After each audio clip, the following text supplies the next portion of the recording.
छोटे से गांव ओकरिज में एक आदमी कैलब अपनी बीवी मैरी गोल्ड और उनकी बेटी लिली के साथ रहता था। लिली के मुंह पर दाने थे जो गांव में हंसी मजाक का कारण बन जाते थे, लेकिन उसकी माँ मैरी गोल्ड हमेशा उसकी मदद करती थी और कभी भी किसी को अपनी बेटी के रंग का मजाक उड़ाने नहीं देती थी। कैलब अपने काम में इतना व्यस्त था कि उसके पास अपनी बीवी और बेटी के लिए समय नहीं था।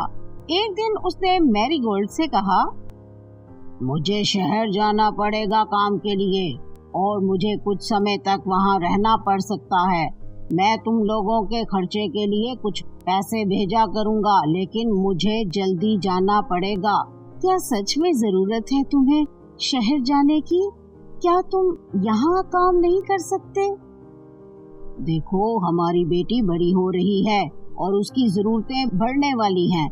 मुझे ज्यादा कमाई करके तुम लोगों की देखभाल करनी है और लिली के लिए एक अच्छा भविष्य तैयार करना होगा। मैं जैसे ही हो सका लौट कर आऊंगा। लिली उनकी बात सुन लेती है और अपने पिता से पूछती है, पिताजी, क्या आप हमें छोड़कर जा रहे हैं? क्या आप हमें साथ नहीं ले जा सकते? कैलब ने उसे आश्वासन दिया, चिंता मत करो मेरी प्यारी, मैं जल्द ही लौट आऊंगा। तब तक अपनी माँ और अपना ध्यान रखना।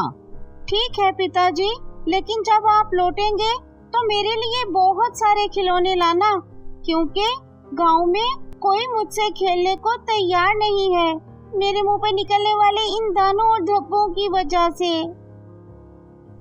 बिल्कुल मेरी बच्ची, मैं तुम्हें बहुत सारे खिलौने ला के दूंगा।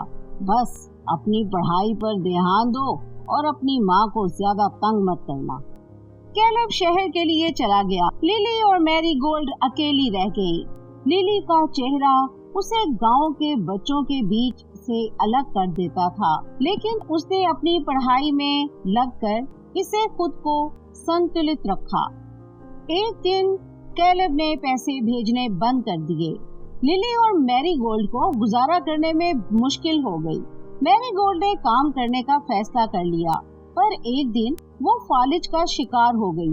अब वो काम नहीं कर सकती थी। मैरी गोल्ड ने लिली से एक दिन कहा, मेरी प्यारी, मुझे अब क्या करना चाहिए पता नहीं, मैं काम नहीं कर सकती और तुम्हारे पिता लौट कर नहीं आए। कोई बात नहीं माँ, मैं कुछ करने के लिए निकल जाऊंगी और हम दोनों की देखभाल कर लूंगी। एक दिन जब लिली घर पर थी, दरवाजा बजा। लिली ने दरवाजा खोला और अपने पापा को एक और औरत और एक लड़की के साथ देखा। सब घर में घुस गए और फिर कैलब ने कहा, लिली, ये तेरी नई माँ वायोलेट है और ये तेरी बहन डेजी। इनके लिए कुछ खाना बना। लिली ने अपने पिता की बात सुनी और तुरंत किचन में चली गई। खाना बनाने और खाने के बाद सब सोने चले गए और कैलब की बीवी और बेटी बहुत खुश लग रही थी। मैरी गोल्ड को देखकर लिली बहुत उदास महसूस कर रही थी, पर वो जानती थी कि वो कुछ नहीं कर सकती क्योंकि किस्मत अपने ही रास्ते में थी। अगली सुबह कैलब काम पर जाने के लिए तैयार था और उसने लिली से कहा, वायोलेट और डेजी यहीं रहेंगे, अपनी माँ का ध्यान रखो लिली। और वो चला गया। लिली के मन में नए परिवार के लिए मिले जुले जज्बात थे। वायोलेट और डेजी लिली और मैरी गोल्ड के साथ रह रहे थे, लेकिन उन्होंने उसके साथ अच्छा व्यवहार नहीं किया। उन्होंने उसके ऊपर ज्यादती की और लिली ने घर के सारी जिम्मेदारियों को अपने ऊपर ले लिया, दिन रात मेहनत करके। एक दिन लिली का जन्मदिन आया। उसने अपने पिता से नए ड्रेस की दरख्वास्त की। पिताजी, आज मेरा जन्मदिन है, क्या आप मुझे नई ड्रेस दिलवा सकते हैं? वायोलेट और डेजी, जो अब लिली और मैरी गोल्ड के साथ रह रही थी, उनकी दरख्वास्त सुन ली। लिली, तुम्हें अपनी पढ़ाई पर ध्यान देना चाहिए, हम अभी नई ड्रेस की खर्च करने की हालत में नहीं हैं। हाँ लिली, खुद गर्ज मत बनो, परिवार की जरूरतों का सोचो। लिली उदास हो गई, पर उसने अपनी खुद की ड्रेस बनाने का फैसला किया। एक दिन वो जंगल में गई। वो बहुत उदास थी। वहाँ उसने एक परी से मुलाकात की। परी ने उससे पूछा, तुम इतनी उदास क्यों हो? बताओ, मैं कैसे मदद कर सकती हूँ? लिली ने उसे पूरी कहानी बताई। फिर परी ने कहा, मैं तुम्हारी मदद करूँगी, लेकिन पहले मुझे एक सवाल का जवाब दो। मेरे पास 2 फ्रॉक हैं, एक सोने का जो तुम्हें खूबसूरत और अमीर बनाएगा, और दूसरा चांदी का जो बीमारियों को ठीक कर सकता है। तुम कौन सा चुनोगी? हाँ, मैं खूबसूरत बनना चाहती हूँ, लेकिन मैं चांदी का फ्रॉक चुनूंगी। परी ने उसे चांदी का फ्रॉक दिया और वो अचानक खूबसूरत लड़की बन गई। वायोलेट और डेजी अपनी आंखों पर यकीन नहीं कर सकती थी। उन्हें लिली की खूबसूरती पर बहुत हैरत हुई। वो उसे ताने देती थी, लेकिन उन्हें पता नहीं था कि उसकी खूबसूरती के पीछे असली वजह क्या थी। लिली ने उन्हें सब बता दिया। देखो, मैंने जंगल में एक जादुई फ्रॉक ढूंढ लिया था, जिसने मुझे इस खूबसूरत रूप में बदल दिया।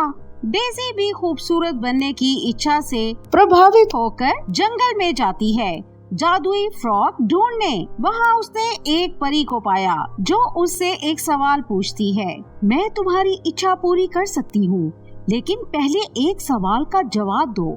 मेरे पास 2 फ्रॉक हैं, एक सोने का जो तुम्हें खूबसूरत और अमीर बनाएगा, और दूसरा चांदी का जो बीमारियों को ठीक कर सकता है। तुम कौन सा चुनोगी? मैं सोने की फ्रॉक चुनूंगी। मुझे दूसरों की मदद करने की जरूरत नहीं है। मैं बस खूबसूरत बनना चाहती हूँ। परी ने उसकी इच्छा पूरी की और उसे सोने की ड्रेस दी। जैसे ही डेजी ने उसे पहना, वो बहुत ही बदसूरत हो गई और रोने लगी। लिली ने उनकी बात सुनी और समझी कि डेजी ने अपनी खूबसूरती को दूसरों की मदद के लिए चुनने से पहले ही अपना स्वार्थ चुना है। लिली ने डेजी से कहा, तुमने सिर्फ अपने बारे में सोचा और अब तुम्हें इसका अंजाम भुगतना पड़ेगा। डेजी ने अपने फैसले पर अफसोस किया, लेकिन लिली ने उनकी ज्यादतियों के बावजूद उसे प्यार से गले लगाया। जब लिली ने अपनी चांदी की फ्रॉक पहनना जारी रखा, तो उसके दयालु और मेहरबानियों ने गांव में धूम मचा दी। लोग उसके अंदर की खूबसूरती के लिए उसकी तारीफ करने लगे और उसके चांदी की फ्रॉक के चमत्कार पर भरोसा किया। लिली के चमत्कार की खबर गांव में फैल गई और जल्द ही दूर दराज से लोग उससे मदद मांगने के लिए आने लगे।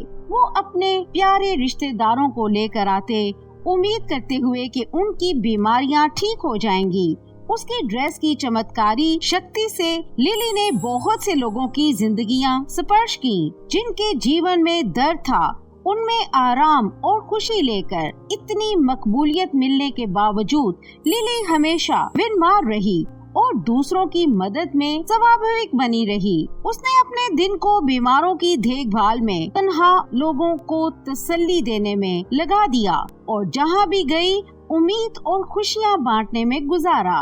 वक्त के साथ लिली के रवैये ने गांव के लोगों को प्रभावित किया और वो भी बेहतर बनने का संकल्प लेते हुए देखे गए।